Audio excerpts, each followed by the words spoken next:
So full time here at a sunny Semple Stadium. That's 2 weeks in a row. We're going to get in half right here, but Galway ultimately have as well. Have got fried out of the championship. Forgive the pun.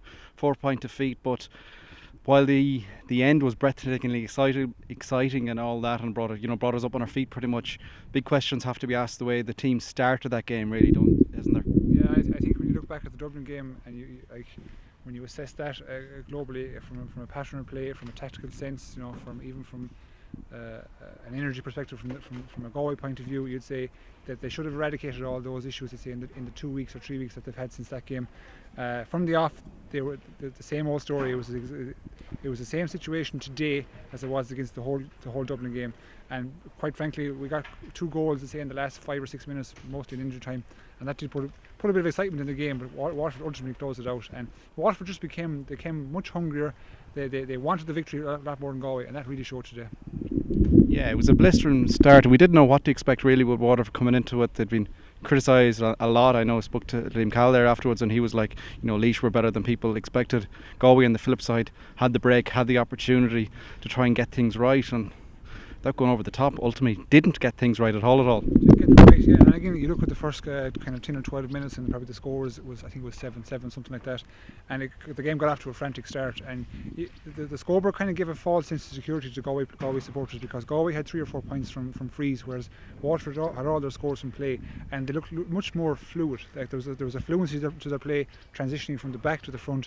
Whereas Galway, their system in the first half with a 2-man full forward line with Joe inside, I don't quite agree with that, because if you have Joe inside, it needs to be orthodox, because he's aging. Like a lot of the balls that went into his corner became a foot race. That's not what we want Joe Canning. We want Joe Canning in front of the black spot, delivering ball to him, right in front of him, so he can do some damage. But too many times, more often than not, there was a ball coming from the 5 or 7 channel into a corner where Joe was going to foot race, and he couldn't do any damage at all. So I have to question Galway's tactics big time. Also, in the essence of the brilliant basics. If I'm always coaching a team, whether it be any age, you can talk tactics, you can talk S&C, you can talk all that, but brilliant basics brings you back to the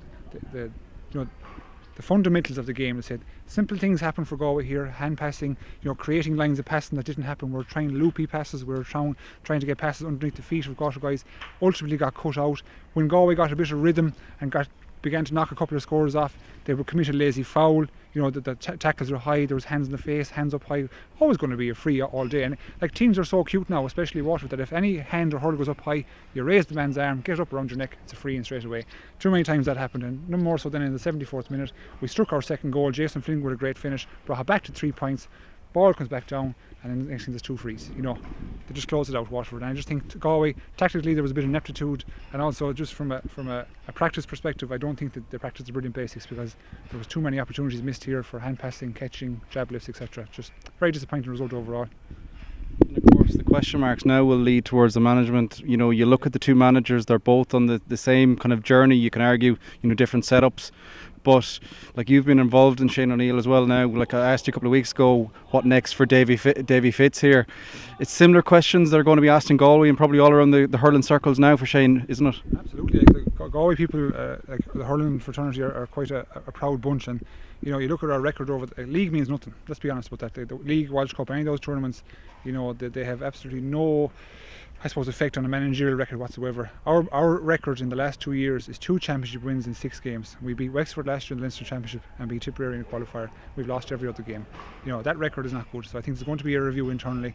And I think even for Shane himself, he's going to review and say, can he offer any more travelling up from Limerick when times are so difficult in the midst of COVID all the time, and he's got a young family as well. So there's going to be, I think, a review both on the side of the management from themselves and also internally with county board and club level. Probably to take that one step further, like, again, there's a lot of players that you know well in the camp there as well. I won't say the last dance mentality, but wouldn't be surprised if there's a number of players there that probably will bow on, and we mightn't see them in action again next year. Yeah, I actually think a big thing today was Joe thankfully got the record, which is a great feat to have for him, and congratulations to him. But I think, let's say, I'm not sure how much time he has left in the Galway jersey. You look at the team as a whole, the panel as a whole, I think it's in need of rejuvenation. I think it's in need of an injection of youth, whereby we need to take some of these minors that we've won the last 4 of, or 3 or 4, and integrate them into the team sooner rather than later, and try build a team, not for today or tomorrow, but I think for a couple of years' time. And that's important. I think if we keep going with the clientele we have at the moment, we'll get probably similar results as we had today. I honestly don't know where the result came out of. Like when you look at their league form, so championship form was chalk and cheese. So I'm not sure what evidence there was shown today to tell you that the same group or the same players can challenge for an Ireland next year. So I think there's going to be a lot of soul searching done. The guys in the team who have been there for 10, 12 years, they'll probably look at their situation and they'll look at the team and they'll say, am I going to put in this much effort for 12 more months? Is there not Ireland in this team? When you're facing the likes of Limericks and you're facing the Corks who have all the youth coming through and they're there to stay, I think there's going to be a lot of questions asked, but I'd say there could be 3 or 4 timers in Galway at this stage. Without getting too much into it, how difficult is that decision when you know, like you had a similar situation last year as well personally? How difficult are those decisions, those question marks? You're probably speaking to family, you're speaking to close friends, and you're probably looking at your work and everything else. It's a lot of soul searching, I'd imagine. Yeah, like every person's priority changes. It's different for a 23-year-old or 24-year-old, let's say, to assess their own situation at their age, where they've very little, very little baggage. They've no mileage on the clock. They've no injuries. They most likely have no children, or they most likely don't have a high intense job. Contrasted them with someone who's been there for 10 or 12 years, who's in their 30s, probably trying to look at getting a house, trying to look at getting a better job and trying to get up the ladder on their own kind of professional life, and all that comes into play. And I suppose in my own situation, I weighed all that up, and I the pros and cons of hurling versus the pros and cons of staying at home. There was a stark difference. Whereas I was in my career, I got my All-Ireland medal, I got the league medals, all that kind of stuff. So I was quite content with what I got, and then I looked across to the future and said, right, can I actually be a help to this team? And the only way I looked at it was I'd be a help more so on the sidelines, or in training, that I would be on the pitch, and that ultimately led to my decision. And I think what you'll see now, if you have a rejuvenation of this team, and you've got a couple of guys who are here 10 or 12 years, and they're not exactly guaranteed starters, they will assess their own position and say, do I want to come back and be a sub? And some of them are quite proud and they mightn't, So there's an awful lot to go into that decision. It's a heavy decision, and I think that shouldn't be asked of them for at least 2 or 3 months. That should be left alone. Let them come through their club campaigns in each county, and then reassess in the winter months. We haven't really talked about Waterford, how much it was a brilliant start to the game. They out-muscled Galway for large periods as well. How are they going forward? There's an argument to be made, it's probably the best performance out of the current reign and the current management as well. How they push on, and it's always the difficult route through the qualifiers. We have the extra games and they even didn't get the bye last week. But how do you see Waterford going forward from here? I thought they were excellent today. The big things I thought out that they might fall down on, considering that they played a game last week, was intensity levels and energy, and that wasn't the situation at all today. I think they're obviously their full value for their victory here. Depending how the result goes with Cork and Clare, they most likely will draw Tipperary. And they're going to put up to Tip. You see in the game last week between Tip and Limerick, Tip obviously have a lot of I'd say internal issues with losing such a lead, such a commanding lead, and also in the fashion they lost it, where they completely lost the legs, they lost the energy. And I think Waterford if you look today, and especially in the first half, they had runners from all over the place. They had support networks. The way they transitioned the ball from back to front, all their half back line scored. So they've got a plethora of guys who have great energy around the pitch, who can play in numerous positions. And that's the big thing going forward. And they have a lot of they've a lot going for them. They've youth. They've a great system of play. They've a good manager who brought an awful lot of energy. They've good subs that they can bring on. A great goalie. Do you know what I mean? So if you look at them going forward, in terms of ranking, right now as we talk, the second, they're probably third behind Limerick and Kilkenny.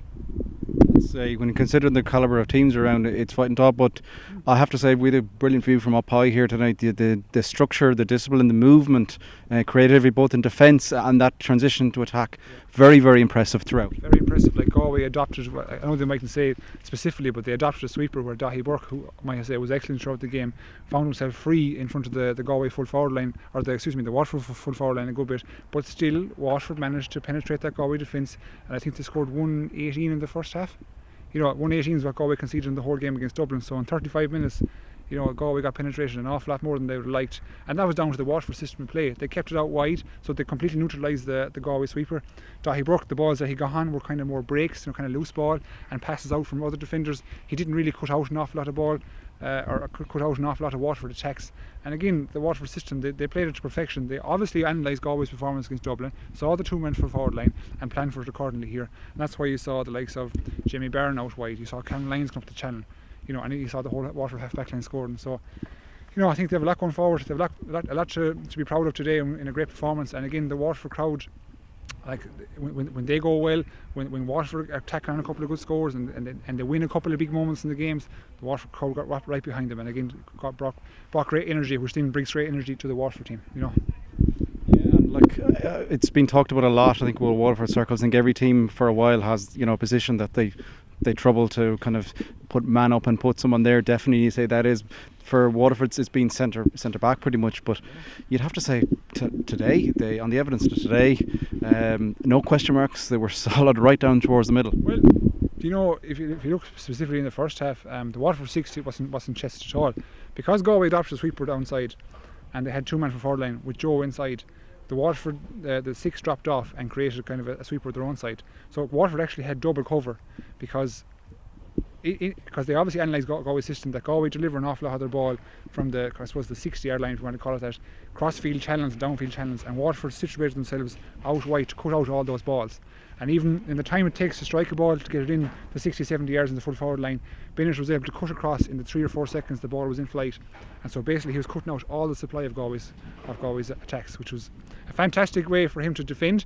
So as a 6, I don't think he was tested as a 6. Not many balls went down his side, but as an overall, I suppose, player in the Tadhg de Burke role, in the Declan Hannon role, he was fantastic. Yeah, and of course Austin Gleeson went back in that sweeper role, tagged on a couple of points as well. And you spoke about the crowd.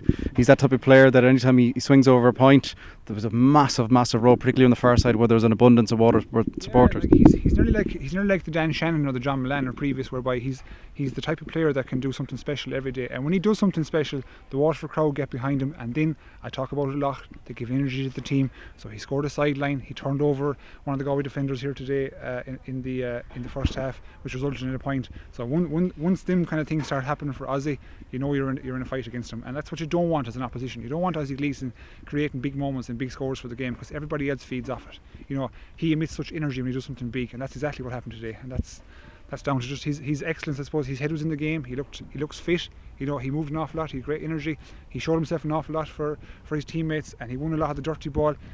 Sometimes you'd see him win an awful lot of the ball on the outskirts of let's say of rooks or tackles. He's fed the ball, but today he did the winning and fed others. So a great performance all round by him. We've got to let you get in with the sun. It's still beating down here, even a good bit after full time now as well. The sun shines down in Waterford, and they march on, and going to be difficult opponents going forward. Exactly.